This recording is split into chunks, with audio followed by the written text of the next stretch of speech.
Episode 1 of Ballard Season 1 starts with Ballard chasing after a suspect. The suspect opens fire, forcing her to shoot as well. Ultimately, Ballard is able to make the arrest just before her partner LaFont arrives.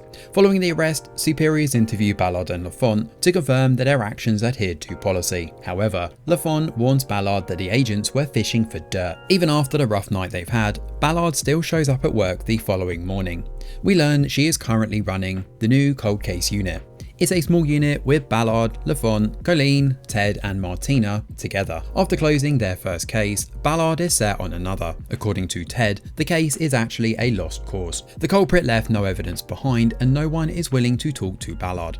As Ballard briefs her team, Council Perlman and Nelson arrive. Perlman is unhappy about the recent attention Ballard's last case has brought about. Perlman wants Ballard to focus on his sister's murder, and this is why he supported and helped her set up the team. Ballard reminds him that they have few resources and she needs something tangible before approaching a man named Brian. Now Perlman believes that Brian killed his sister, and Nelson threatens to dismantle the team if Ballard doesn't solve the Sarah Perlman case. We soon learn that Ted is friends with Perlman and he's there to keep an eye on Ballard. After the councilman leaves, Ballard focuses her attention on Sarah's case.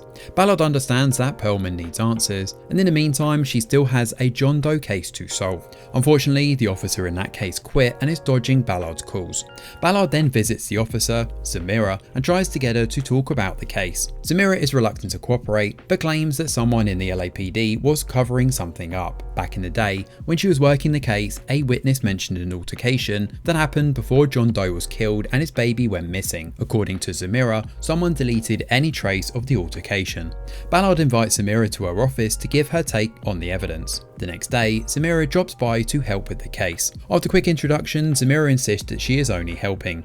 She gives the team a better perspective on the case, as Martina brings up documents from Sarah's case, and Samira's curiosity is certainly piqued. LaFont notices that Ballard got the palm print that the killer has left behind. However, they're not sure if it's usable.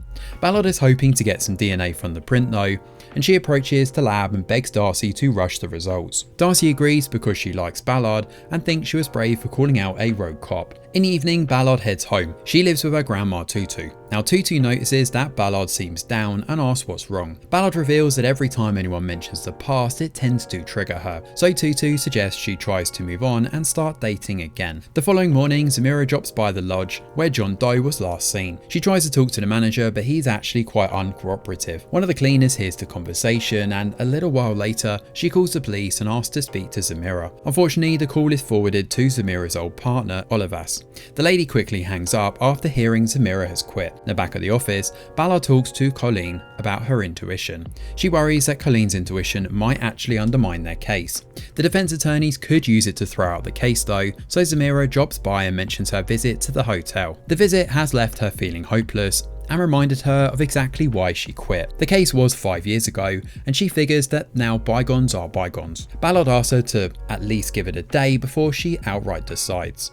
Darcy calls Ballard here to inform her that they've got the DNA from the palm print.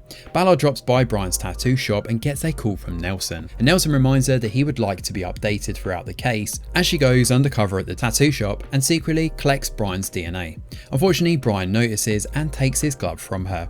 The case has already ruined his life and he wants nothing to do with the police. Meanwhile, Olivas tracks down Ballard and her team. Samira seems flustered to see her old partner, and Ballard seems angry to see him too. Ballard turns him down and sends him on his way, insisting that Olivas calls next time. He mentions something about burying the hatchet, but she clarifies that she's not willing to do that.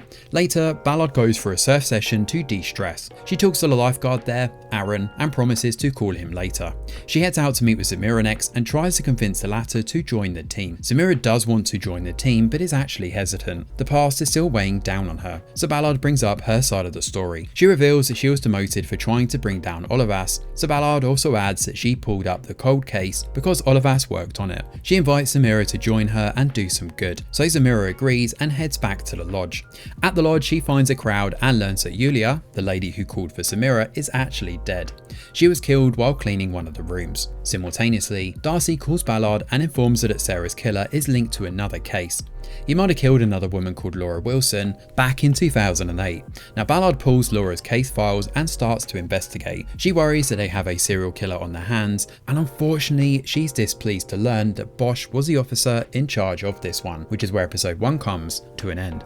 So Ballard hits us with just the right amount of mystery in this debut episode, making us crave for more. Thankfully, with all 10 episodes released at once, we don't actually have to wait too long to find out what happens next. So far, we know that Ballard was demoted because she tried to speak her truth. We suspect that the officer she is after is actually Olivas. She is currently heading the new cold case unit, but it is also all thanks to Perlman. She needs to solve Sarah's case to get Perlman off her back, and she already has enough enemies in the LAPD without her as well. Getting on the wrong side of the councilman certainly isn't going to help her. The John Doe case is certainly intriguing though, as the team has so little to start with. There's no evidence, and a man was killed 5 years ago too. As for Sarah, her case has also been ignored for years. So will Ballard and her new team find answers? I guess we'll have to wait and find out in the episodes ahead.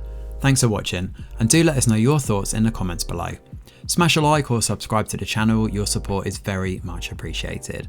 I'm Greg Wheeler, and from all of us over here at The Review Geek, we'll see you on the next video.